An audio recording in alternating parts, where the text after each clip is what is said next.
Hello and welcome everyone to the American Interventional Headache Society webinars. Thank you all for joining us today. I'm Dmitry Souza from Western Reserve Hospital.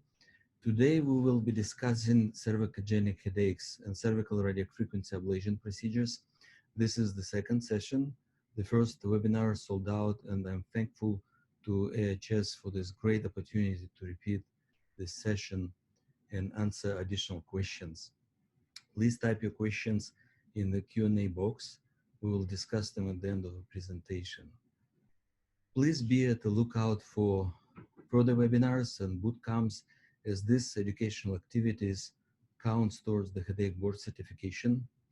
Also, please consider sending your research work or interesting cases or images to the Annals of Headache Medicine. You can find a link to this journal at the American Interventional Headache Society website. Today, I'd like to thank Abbott for sponsoring this program so it can be free for you. And of course, thanks to our speaker, Dr. Lynn Cohen. She graciously donated her time to share her knowledge and expertise with us today. Dr. Lynn Cohen serves as a director of pain fellowship and an associate professor of anesthesiology and pain medicine at the University of Virginia. Lynn is well known in the pain medicine world. She is well published. She holds leadership position at national pain societies, and she is a great teacher. And Lynn, we're lucky to have you today as a speaker. Please welcome Lynn Cohen. Thank you very much. Thank you to the AIHS for having me and to the staff for hosting this webinar. And so we're going to talk about cervical facet RFA. And thank you again to Abbott. And so we're going to talk about different conditions, the anatomy, certain indications for cervical RFA, different techniques that can be used, as well as the efficacy and complications. And so cervicogenic headache was first introduced in 1983 in Norway, and it was initially described as head pain that was referred from bony structures or the soft tissues in the neck. It was initially defined as a unilateral headache that varied in intensity but tended to be non-throbbing. And it was typically worsened with movements of the head or pressure over the tender areas in the neck. And the pain, again, originates in the neck and then radiates to the occiput, the temporal, or the frontal regions. It has the prevalence in society is about 0.4 to 4% in the general population, but the prevalence is higher in patients that are presenting with headaches, so about 15 to 20%, and even higher in patients after who have suffered a whiplash injury, up to 50%. It's 4 times more common in females, and the mean age is about 43 years old. Cervicogenic headache can have a significant impact on the quality of life. So patients with cervicogenic headache can often report higher scores of bodily pain than patients with other types of headaches, and also higher limits of physical functioning than certain other types of headache. And so the specific criteria, according to the IHS Society, which is the International Headache Society, is as follows. So it's any headache fulfilling criteria C, which we'll talk about in a moment. But essentially, you have to have some kind of objective evidence within the cervical spine or soft tissues of some kind of a lesion, some kind of abnormality. And then in addition, there has to be some kind of causation demonstrated by at least 2 of the following 4. So the headache had to develop in some kind of temporal relation to the onset of that lesion or abnormality, or the headache had to improve with the disappearance of the lesion or abnormality, or cervical range of motion is reduced, and that the headache is made worse with certain provocative maneuvers. And then lastly, that the headache is abolished following diagnostic block of cervical structures or nerve supply known to cause cervicogenic headache. And then finally, it cannot be explained by another ICD-10 diagnosis. And so there are areas of overlap between cervicogenic headache and other types of headaches, such as migraine, tension headache, or occipital neuralgia. But they're also distinguishing characteristics. So again, we're coming back to that lesion within the bony or soft tissues of the spine, and then the response to the diagnostic block of the structures. And so the etiology, so which structures can contribute to cervicogenic headache. So anything innervated by the upper 3 cervical nerves or the trigeminal nerve. And what happens is that there's actually this bidirectional flow of information from these upper 3 cervical nerves and the trigeminal nerve onto this trigeminal nucleus. So then you can get this referred pain patterns kind of from the neck to these areas of the head or vice versa. And so what structures are actually supplied by these 3 cervical nerves or the trigeminal nerves? And so this is a list, and we're not going to talk about all of these today because the focus is going to be on cervical facet RFA, but it's important to understand that the atlanto-occipital joint as well as the atlanto-axial joint can be common causes of cervicogenic headache. The disc can cause headache as well as muscles, bones, dura, arteries, but then very commonly the upper cervical facet joints. You will have access to this webinar, and so you can see this table that gives you more specific information about the innervation, the referral patterns, and the pain generators that can contribute to cervicogenic headache. So in terms of the diagnosis, just as in any diagnosis, you always want to take a careful history, do a careful review of systems and a neuro exam to rule out any red flags or systemic disease. Imaging, while it cannot be used to confirm diagnosis, nor can physical exam, but imaging can be used to rule out other contributing factors. And then again, the diagnosis is confirmed by the anesthetic block of the structures that are known to contribute to cervicogenic headache. And so again, there are many causes of cervicogenic headache. You can rule out myofascial pain. You can look for pain with certain movements of the neck, and that's where the C1, C2, so your atlantoaxial or the atlanto-occipital, but then also the cervical facets, particularly the C2-3 joint, especially after whiplash. And we'll talk about this more shortly. And so neck pain is also a condition that cervical RFA can be used to treat. And so the lifetime prevalence of neck pain is very high. It can be up to 40 to 70% of people will have neck pain at some point in their life. This is probably not surprising. But in terms of patients with neck pain based on medial branch, about 40 to 55% of patients have an etiology of cervical spondylosis. And this will increase with age. So when you're younger, it's much more rare to have cervical spondylosis as a contributing factor, but it becomes almost universal as we age. I mean, it's extremely common after whiplash injury. So the presentation, people usually present with a deep aching sensation in the neck, and they can have sharp shooting sensations with movement. It usually presents in a non-dermatological pattern. And the physical exam has focal tenderness and or spasm at the site. They do not tend to have neurological deficits, and there's decreased range of motion. And you can see some of the different referral patterns based on the affected joints in the picture on the left. You also always want to make sure there's no red flags. And similar to red flags for headache, you essentially want to rule out systemic problems, neurological issues, if there's new changes, if there's a history of cancer. These are things that can raise alarms for red flags. And you certainly want to make sure that these are not contributing. In terms of the anatomy, so the cervical spine is a 5-joint structure with the facet joints that are paired. You have a fibrous capsule and they're lined by synovium. And the unconvertebral joints, as well as then the poorly vascular cervical disc. The facet joints themselves contain both free and encapsulated nerve endings. And the nerves in the facet joint contain inflammatory substances like substance P and CGRP.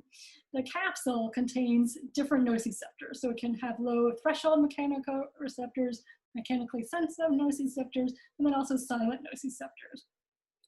And all these respond to noxious stimulation, including essentially osteoarthritis, that then can be perceived as pain in the neck or the head.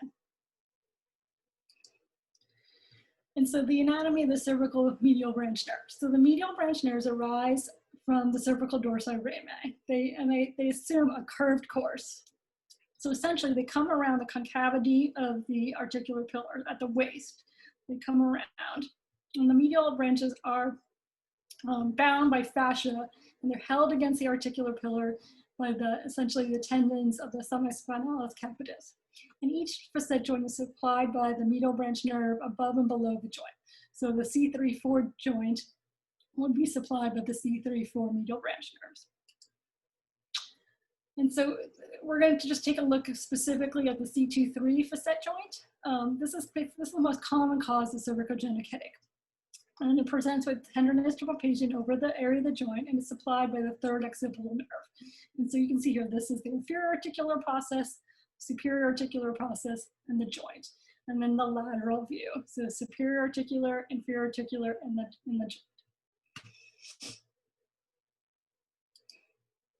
So the third occipital nerve is a superficial branch of the medial, it's a superficial medial branch of the posterior ramus of the third cervical nerve. And again, it winds around that C2-3 facet joint until it eventually kind of pierces the overlying muscles to reach the scalp.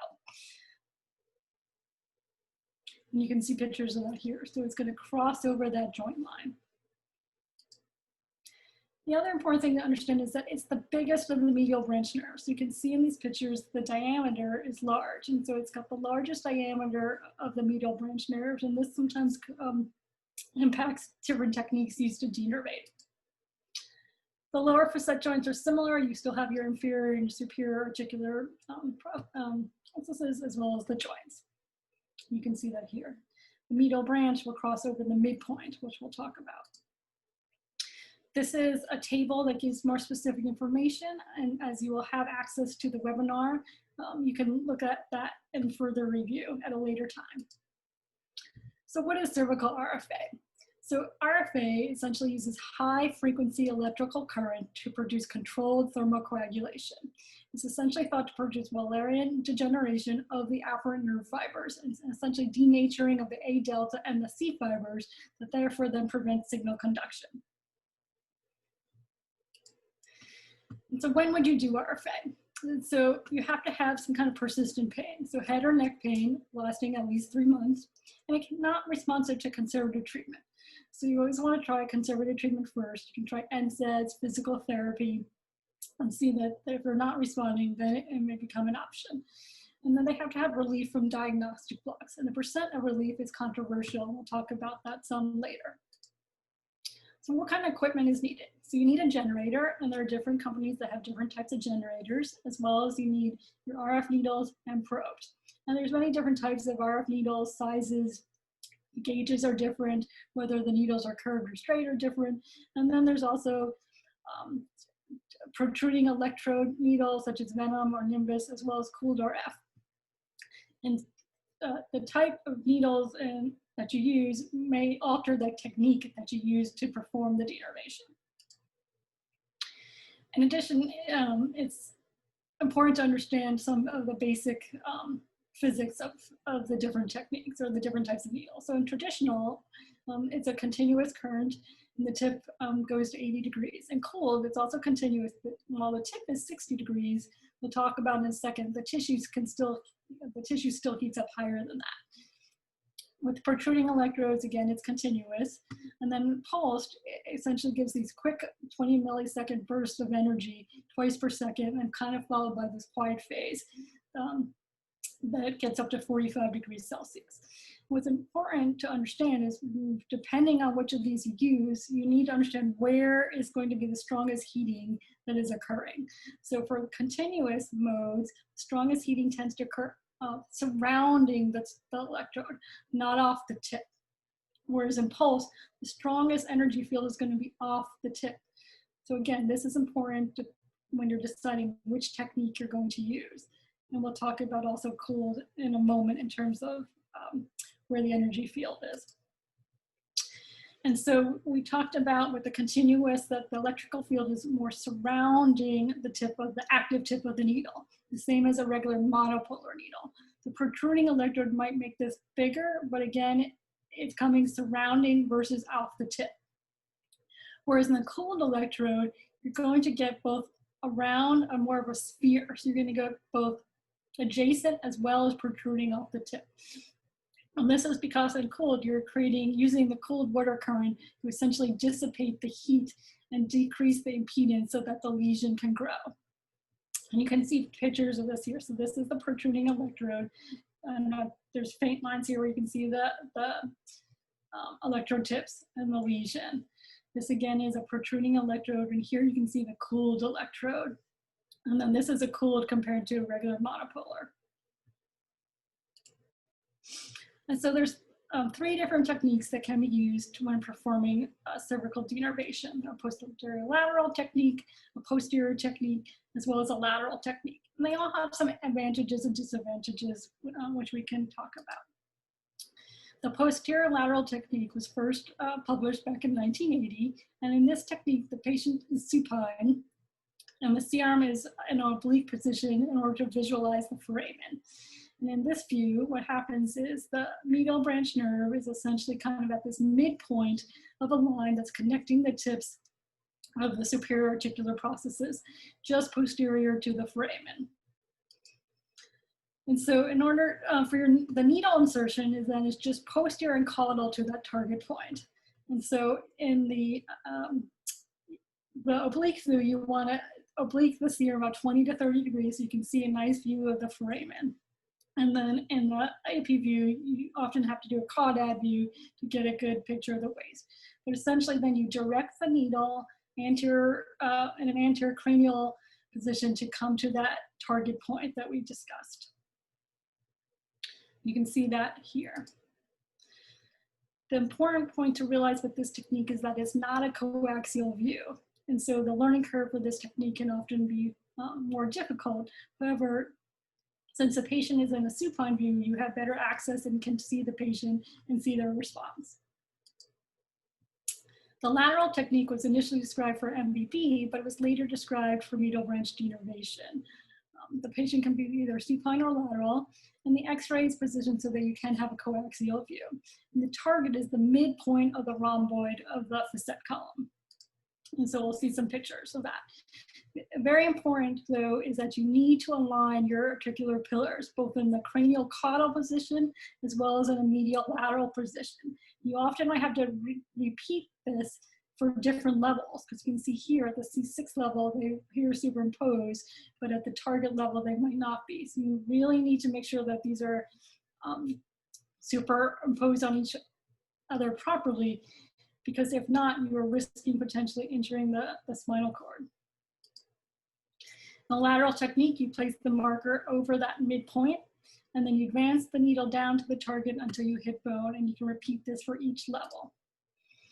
So again, you want to make sure that your articular pillars are well superimposed. Again, then you come straight down in that coaxial view to hit your target. The posterior technique was first published back in 1996. And this, you often fluctuate between 2 views, your AP view as well then as the lateral view. And what you want to do first is you want to identify the waist of the articular pillars. And then you would use your lateral view as your depth view. So what happens in terms of where the target is that if you take a cross-section, intersection of 2 lines of the articular pillar, that midsection right where they cross is where the target is. You can see here a picture of that RF needle right at that center. So again, you want to identify the waist, and then you're going to do your lateral view to reach that center point of that trapezoid. Again, here you can see you're identifying the waist, and then you're going to switch over to your lateral view, always to ensure what depth you're at.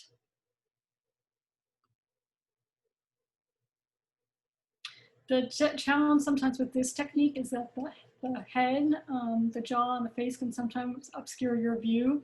And so sometimes that can be challenging.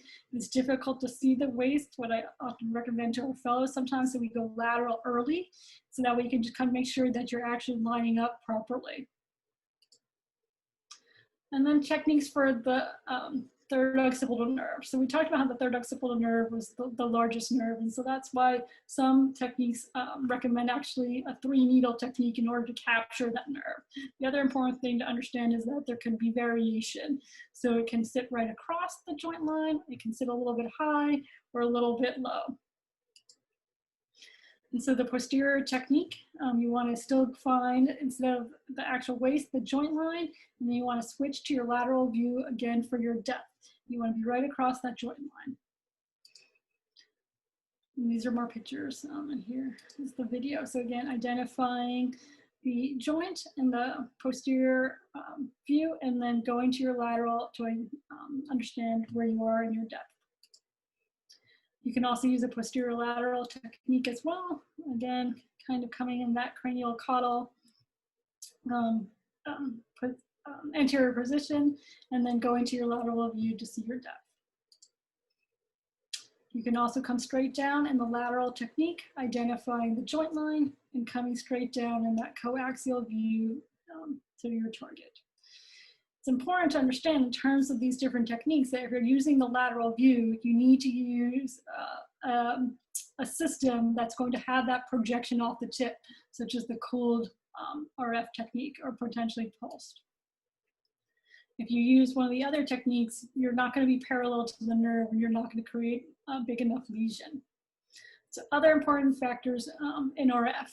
So you need to think about impedance. So the proximity of the electrode kind of determines impedance. And so if it's in CSF or fluid, you're going to have low impedance. If there's variance, you might be in a large blood vessel.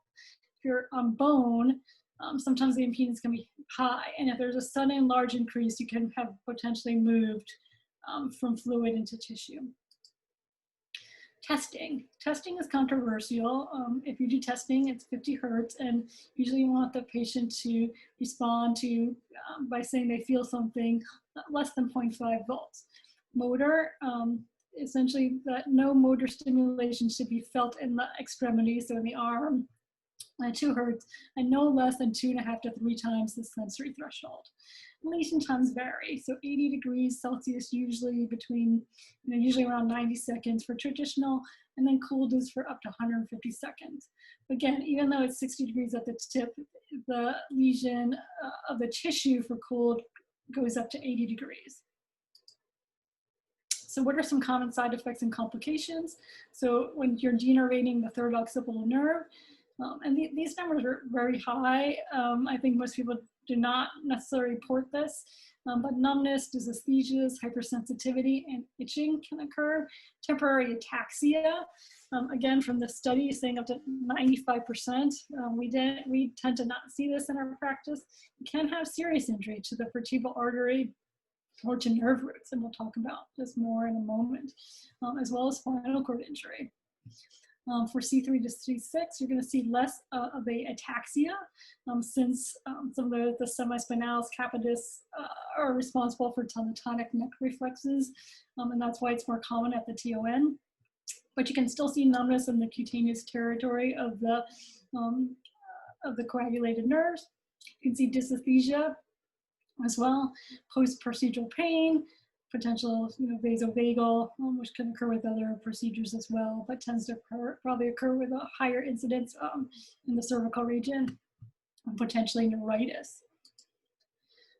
It's important to understand the vascular anatomy in this region when you're doing denervation. And so it's extremely important to understand the location of the vertebral artery. And so while traditionally thought that the vertebral artery takes this course of this black line, it's actually found that in a significant number of people that you actually have a loop. And this is important when we're doing denervation at the third occipital nerve. These black dots here indicate where we go for block. But you can see when you're doing denervation, you're going to be more anterior, potentially impacting into this or approaching this area. And so what they did is they looked at on this grid these areas. And so the posterior approach and then the oblique technique, and they looked to see how often that might intersect with the vertebral artery. And so on the left, it was about a 5 to 8% chance when doing these denervations that you can impact the vasculature. Whereas compared to the right, there was actually up to 40 to 50% chance of injuring the vertebral artery. And so you just need to be careful of your depth and also understand the significance of this. And you can see on the DSA, you can see the vasculature there. Common side effects and complications. So Charcot's arthropathy is not a complication. Medial branch neurotomy denervates really one segment, 60 per 20% of the multifidus and the semispinalis muscles per 1 to 2 nerves coagulated. And so this is really not a complication. The efficacy. So there are studies that show that cervical RFA does help. So some of the older studies were observational, but there was an older study that was double-blind, randomized controlled, essentially showed that patients did have up to 263 days of pain relief before their pain returned. There's also a more recent systematic review by Engel, who looked at patients who got almost complete pain relief at 6 months, and they found that a significant portion of patients did, as well as a third of patients had pain relief up to 1 year. We just discovered that the number needed to treat for complete pain relief is 2. At 6 months is 2. So this is very good, especially compared to a lot of the pain medications that you use that have much higher number needed to treat. Patients were also able to return to work and other activities, and that they basically determined based on grading the evidence that the effectiveness, that cervical RFA was effective, and they graded this as high quality evidence, and that had low risk of complications, which they graded as a lower quality of evidence. There's also studies that looked at the duration of response as compared to repeating the procedure. And so patients, first-time procedure, 88%, this is for third occipital nerve denervation using a 3-needle technique, that 88% of them achieved a successful outcome. It was determined that the median duration of relief was almost 300 days. And then out of patients who got the procedure repeated, once their pain returned, it was still 86% had a successful repeat ablation, with the median duration of relief at 217 days. So still a long duration of relief. There are essentially no significant side effects. And so they determined that repeat denervations could also be successful. So why did they fail? It could potentially be the issue with the diagnosis. They can also have coexisting conditions. You could have false positives or placebo response. And the question is, can this be minimized by more stringent selection criteria? Possibly, but you also might miss out on patients who might benefit. There could be anatomical variations, or there could be technical failures, or a problem with your technique, or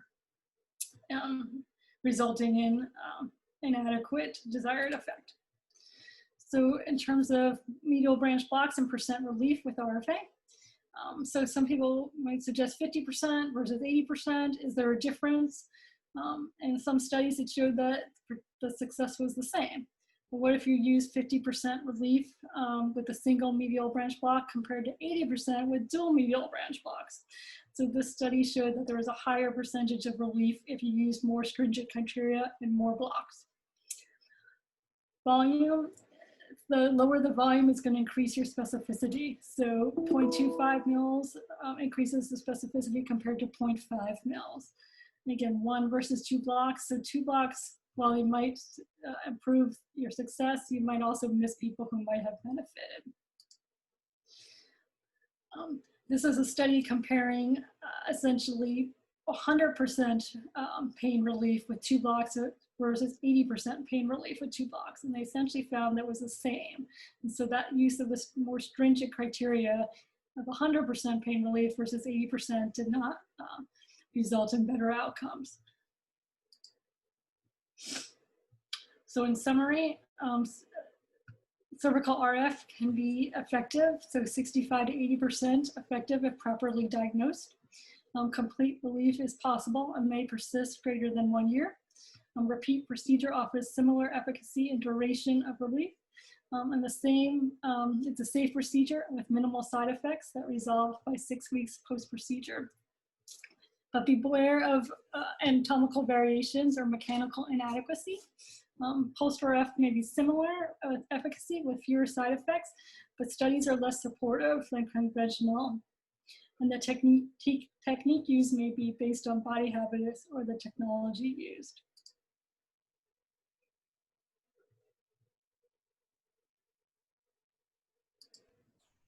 Thank you so much. This is a fascinating presentation. I've seen it in different variations few times in this meetings when we were able to meet in person, and every time I see these elements of what you present, it's outstanding. Thank you so much. We have a couple of questions, but we also have questions from the previous session, and we'll start with the current questions. There's a question: why not to use ultrasound guidance? Um, Yeah, so there is a study actually by Dr. Souza that looked into some use of ultrasound guidance. They found that it was non-inferior, so you could potentially use ultrasound, at least for blocks. It also, you can potentially detect the vasculature better when using ultrasound, but of course, fluoro is also safe and effective, which has been demonstrated time over time. Agreed. The ultrasound is definitely an option. Ultrasound guidance is an option for the blocks, but it's only one study published on the ultrasound guidance for the radiofrequency ablation, and we did publish that meta-analysis of 9 studies indicating that ultrasound is not inferior to fluoroscopy, but also is helpful in determining the vasculature. It's faster to perform. There are some other benefits of using it. We'll have another session actually on the ultrasound for spine for upper back procedures during one of the webinars. So please stay tuned on that. Another question: would you please name and explain the best approach to pulsed RFA? Any comments on this? Yeah, so I actually don't use pulsed RFA to do cervical RF. I think the studies are weaker in terms of the evidence for pulsed RF, but it does come out the tip, and so if you're going to use it, I'd probably use a lateral approach. Thank you. Do you recommend to use contrast during the medial branch blocks and RFA? So I think, a lot of people use contrast. We tend to use contrast the most at the higher cervical levels to try to see that vasculature. But there is a risk if you don't use it, if you are a vessel, then you could have false negatives. So I think this is mixed. Mm-hmm. In our practice, we use contrast all the time for any of the cervical procedures, just because of the rich vasculature, wide interconnections, and this. A lot of the time with ultrasound, you're doing trigger points, and in the neck, you'll see some abnormal vessels there, which you don't want to inject. So it's good to have contrast available. Next question: what is the role of peripheral neuromodulation for cervicogenic headache? This is an evolving field, and we actually have a recording of the webinar available through this website. I think about 2 sessions ago, there was a great session on peripheral neuromodulation, and more is likely coming. But it's outside of the scope of our conversation today, so we'll move to the next question. With cervical injection, how do you best position the patient to reduce overlap of the mandible and dental hardware? Yeah, so when you're doing prone, you can kind of bolster the chest to try to have the head come down. You can also try a different approach. You could try the supine approach, do a posterior lateral technique if you're really having problems with that. Sometimes it can be challenging. Sure. There is another question. Is there an opportunity for headache specialists to get an adequate training in this field? So the AIHS actually offers many opportunities for that. There are, obviously the webinar series, but as well as they have boot camps where people can get more training in the field. And all those are available. They're usually posted on the website, so you can see when those are being held. And you don't have to start with advanced procedures this one. A lot of the time, there are office-based procedures available to start with, and it's uh, it's an extensive training available for this. So please stay tuned. And I think, Lynn, if you can go back to that first slide we have for the post-traumatic headaches there, where we like the very first slide. It indicates the dates for the next session for the post-traumatic headaches training. It's still virtual, but hopefully these things will be the training will be available in person as well.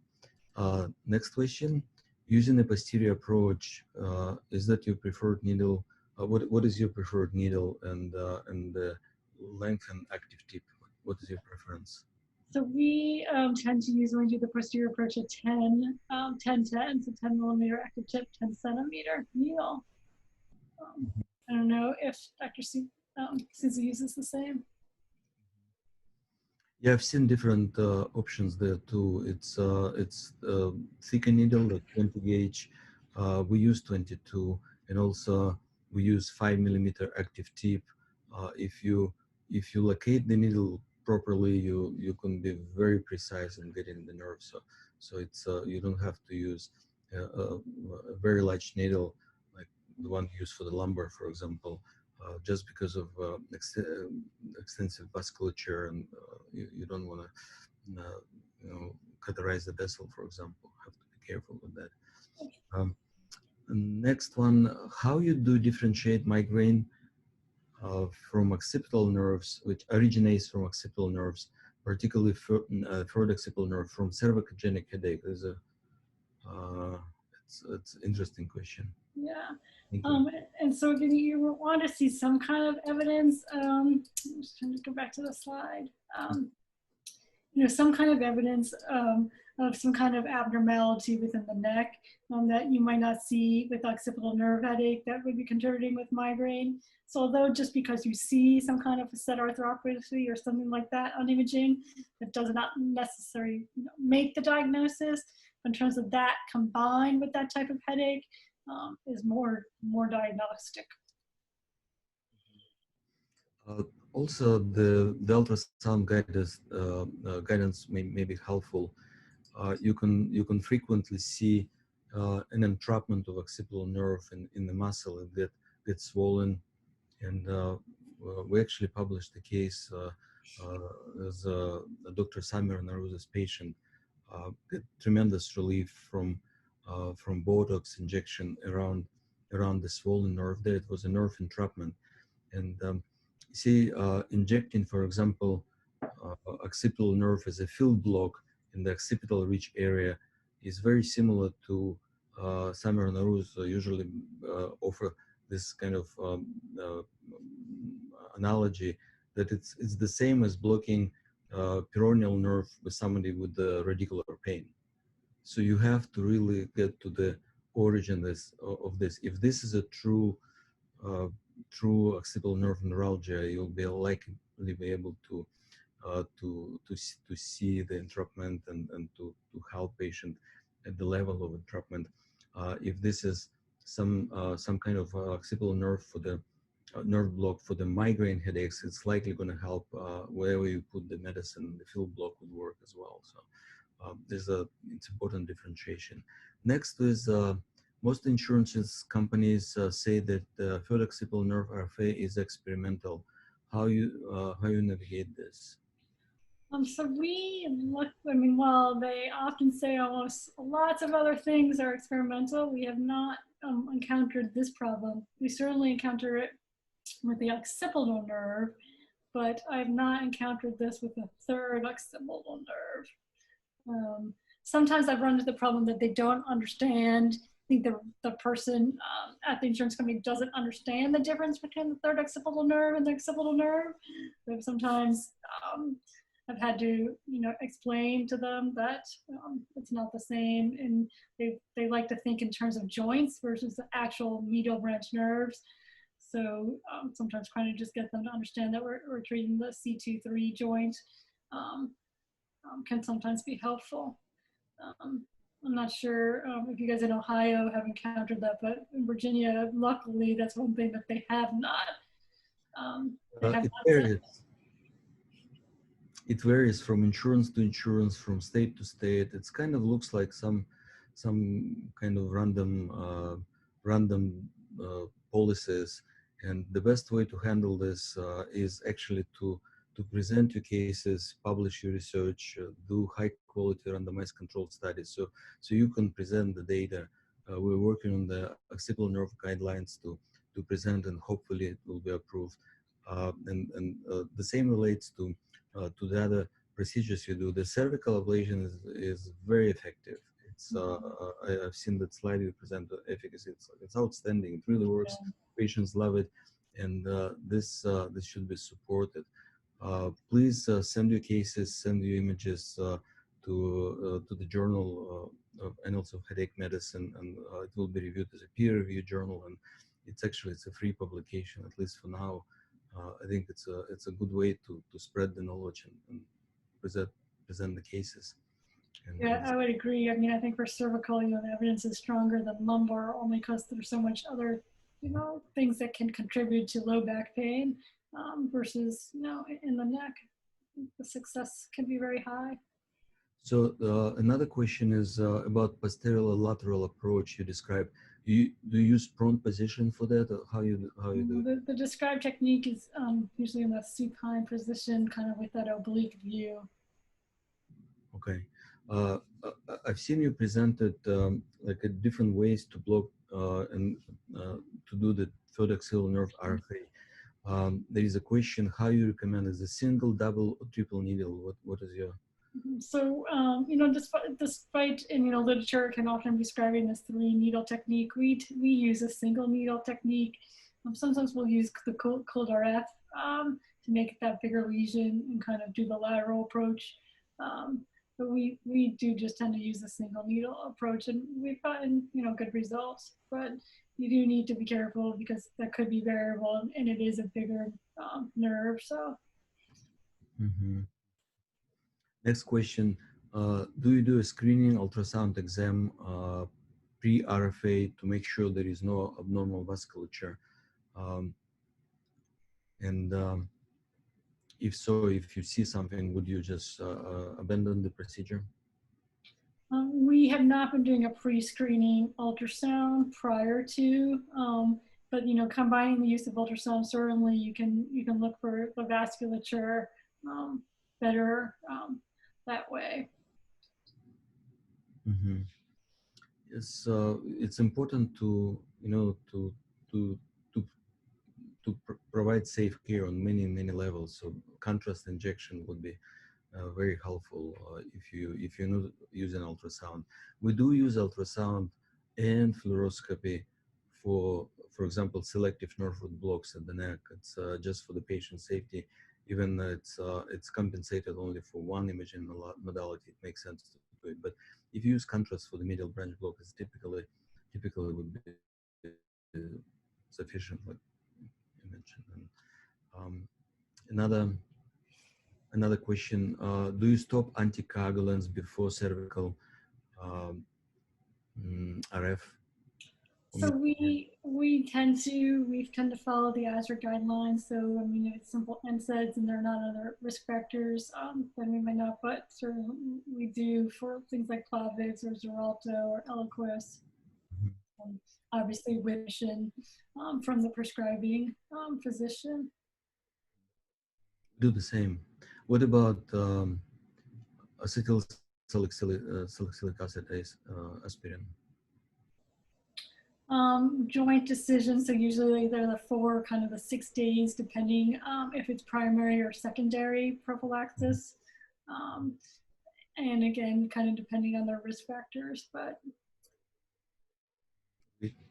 Next question, are you doing diagnostic blocks or are you doing procedure on the clinical grounds only? How many of your patients receive paravertebral nerve blocks first? So this is let me translate it. It looks like the question is, do you always do medial branch blocks before you do the RFA? Right. Or you can do it without it? What is your? This is we always do medial branch blocks first. And in the state of Virginia, most insurances are actually requiring us to do 2 medial branch blocks prior to allowing us to proceed to a RFA. Often, again, most insurances requiring 80% relief before they'll approve the RFA. Gotcha. There is another question just appeared. Do you do one burn or do you turn the needle and then do 2 burns per level? Yeah, we tend to do 1 burn per level. Okay. We're doing the same, but if the techniques vary. Agreed. So I have a question to you, though, about patients with previous surgeries in the neck and the cervical spine. What is your take on this? So, if they've been fused, there's always controversy. Obviously, if they've had a posterior fusion, we would not tend to perform the procedure. Often, with anterior fusion, you can have, transference of kind of the, above or below the levels. And so then, we would do it then if that's obviously where their pain was coming from. Gotcha. So we actually have great success with the cervical with upper back pain with RFA in patients with anterior fusion. We frequently see resistance from the insurance. They're saying, it's already fused, it's not supposed to hurt, but it hurts. And there is scar tissue around the medial branches there, and it's actually a lot of the time it's worse after the surgery, the scar tissue formation around the spine. So patients who get excellent relief from medial branch blocks would likely benefit from the ablation. There are recent publications supporting it. Actually, it's a number of publications came out relatively recently on this. For the posterior fusion, I agree. It's technically difficult. You may touch the hardware, and this is probably not the best option. We use peripheral neuromodulation, subtrapezius, typically peripheral PNS trial, and then implant if it works. So this is a way around essentially. Another question: with repeat RFA, perhaps 1 year later, do you repeat branch blocks? So this is one of our frustrations again with insurance is that like if they get just over 1 year relief, we've been experiencing that a lot of insurances are making us repeat the 2 medial branch blocks, which, even if it's the same pain, it worked great, they don't have any other problems. We've been in a position a lot of times where the insurance is mandating that repeat the blocks. And sometimes if they just get less than a year, then they'll waive the medial branch blocks, which doesn't really make much clinical sense. If it weren't from insurance standpoint, I mean, if someone told me they had the same exact pain, the pain came back, they had great relief, but clinically, I would be comfortable with just repeating the RFA. I just had a patient today, actually. She came in 3 years later. She said, you have to do it again. It really works for 3 years. And just recently with another one that worked for 4 years. So we usually tell patients it works for about 6 to 8 months. And that would be your time to build up muscles and to work on rehabilitation. We use it as a tool rather than solution. It really works. But now she wants to repeat it, and the insurance says, no, you have to do medial branch blocks again. So this is the same scenario, looks like everywhere, unfortunately. Yeah. And it's almost like if they do too well, then they've got to go back to doing the medial branch blocks. But she agreed, actually, this patient. She said, no, it really worked for 3 years. I'd like to just proceed. Yeah, we have that too. I don't know. Nobody said no. They'll say, okay, we'll just go through it again. Is an interesting question. If your patient did not get relief, how soon would you repeat the radiofrequency ablation? So, I mean, if they really did not get any relief, we usually don't tend to just repeat the RF. I think the harder question sometimes is those people who get really good relief, but maybe like it wears off sooner than you think. Then, sometimes we'll offer, one more time trying to repeat the RF. We usually don't repeat it, you know, before 6 months, though, really, in anyone. So 6 months would kind of be the cutoff. But if they really got no relief, would be hesitant to repeat unless there was some other factor that could explain it or why they would get relief on a second attempt. Agreed. It's also some kind of like gray area in between. Uh, Typically, patients get excellent relief, 60, 80% relief, lasting 6 to 8 months longer. But our criteria to, to cut off success is 50% relief for at least 3 months. Uh, Mm-hmm. you don't want to repeat this procedure if it didn't work. The patient, they're not going to come back to you. So it's important to provide effective care. So if it didn't work, it's probably a different source of pain. Next question: do you have concerns doing both sides RF at the same time in one appointment? So we tend to do RF on just a single side. The ASRA is coming out with cervical facet guidelines, where they're going to be recommending to do one side at a time.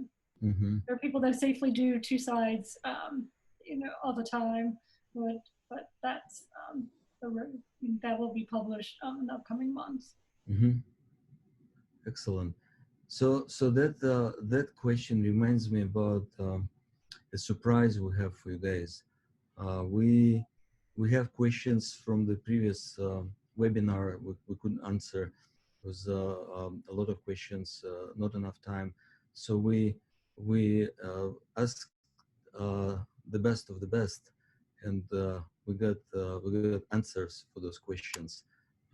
Actually, Samer Narus provided his answers in writing. First question was about intra-articular RF, and there is he suggests that there is no published reports on this, and for that particular level, especially C2, 3, C1, 2, it's more research needs to be done on this. Next one is how about trident needles? We kind of touched this. Um, uh, he suggested that maybe for the thoracic nerve, but no personal experience with that. Yeah. Next question was, uh, what is your view on drop head syndrome from bilateral multi-level cervical RFA? It was suggested to do, we just talked about this, only one side for the RFA, but not only for this drop head, but mainly for ataxia patients get a little bit dizzy. I did have a case like this. Patient insisted on doing bilateral procedure, bilateral cervical RFA, because he was on Plavix for his coronary artery disease. He didn't want to stop it twice. He got permission, but he said, that's the only way we were going to do it. So we've done this procedure, and years later, he's very happy. It helps. But first, like about 2 months, he was walking with the head like this, and he was kind of like dizzy. He didn't fall though, but that was a lesson I learned. Yeah. And next question Just in is terms of, sorry, the dropped head, and there's only like one or two case reports actually describing a true dropped head in the literature. So I agree with Dr. Souza in terms of it's really more for that ataxia, especially when you're doing, obviously the higher cervical levels, where you're going to be much more prone to the ataxia. so the next question was, do you ever do C2 dorsal root ganglion blocks and RFAs? Please disregard if outside topic. Samir Naruz actually answered that question. We do a lot of C2 blocks, either fluoroscopy or the new technique with the inferior oblique muscle plane block deep to the muscle. This technique is published. As you actually look at Samir Naruz presentation, so on the website, I observed this technique. It's outstanding. You'll see the spread through the fascia of inferior oblique muscle.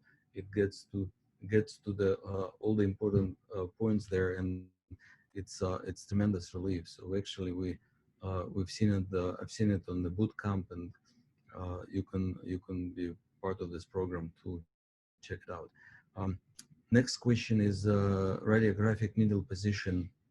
How you ensure that you're not getting into ventral nerve root for the high cervical levels.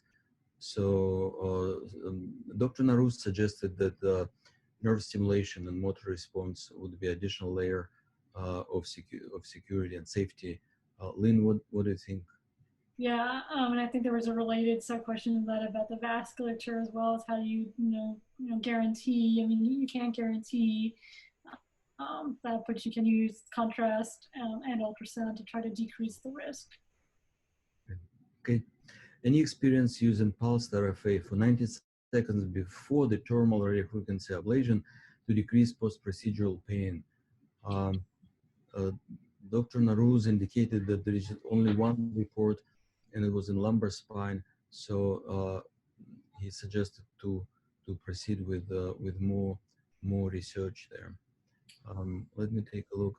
There was also, I think, some previous questions about the use of steroid to prevent Mhm. neuritis. You certainly can. I would just only caution that if they're also, have other, um, you know, um, nerve impingements, or if you're doing epidurals or something, just to be cautious of how much steroid you're exposing patients to. We do not use steroid, and we almost never see neuritis. I know the quoted percentages is very high, but we do not tend to see it. There's another question here.